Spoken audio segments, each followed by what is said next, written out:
The Delta market-based cash balance plan is well underway. United and American are launching soon or have already launched, maybe by the time you're seeing this video. There's really three strategies you can take with the market-based cash balance plan. One is if you want to maximize how much money goes in there, you just have to beat the company to the 401k max. So for example, if you're under the age of 50, this year the maximum is $69,000 in 2024. So you would put in as much money as you could on your contribution. So let's say you put in $23,000, maybe through your bonus check or just ratcheting up your contribution percentage to your first few months of the year. You can get to $23,000 pretty quickly.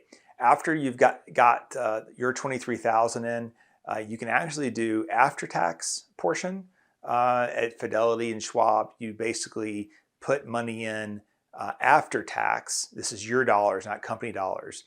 The important thing is to remember that you want to convert that to a Roth. So on the Fidelity side, you simply make one phone call, tell them you want to start converting any after-tax contributions into the Roth. This is called a mega backdoor Roth, if you've heard of that. And again, the purpose of doing that is you're putting your own money in after tax, but more importantly, you're racing to that $69,000 mark. Once you hit that $69,000 mark in the year, you're now going anything extra, not from you, but from the company as part of their 16 or 17% contribution, depending on which airline you're at, will start rolling into the market-based cash balance plan, allowing you to put as much there in as possible. So this might be a good strategy for those trying to save the most for retirement. Maybe you're a little behind in saving. This is a great tool to catch up, or you're young and you have extra cash flow and you want to be able to do that to make sure that you're well set for retirement.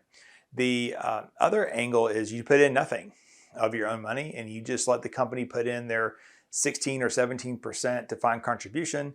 At some point, probably around $340,000 or so, you would have maxed out the 401k plan, and then it would roll into the market-based cash balance plan going forward there. I don't know that that's the best strategy unless you're dealing with other outside financial issues. I'd rather see most pilots that are in the 32, 37% tax bracket especially get that pre-tax contribution to lower your tax liability.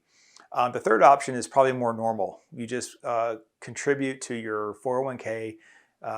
You take the 23,000 divided by 12, and you're just on a slow path to build your 401k plan. You do have to be careful though, because even if you're trying to put in your 23,000 equally, the company's 16, 17% contribution could get to the 2024 max before you can get your full 23,000 in. So that's something you'd have to kind of back into mathematically.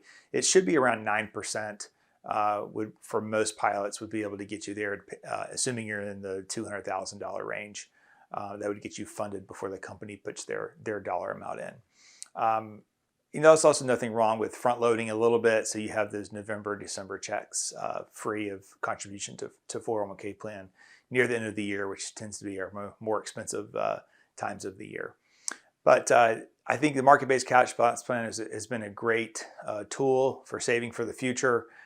Certainly lower cost than some other options like the life insurance plans that are now offered, the GVUL policies.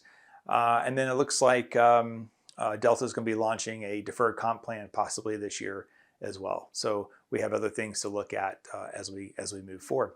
Thanks for watching. If you want any specific advice for you and where you are at your airline, please reach out. Our financial planners are happy to take you through our fiduciary fee-only planning process. Thanks.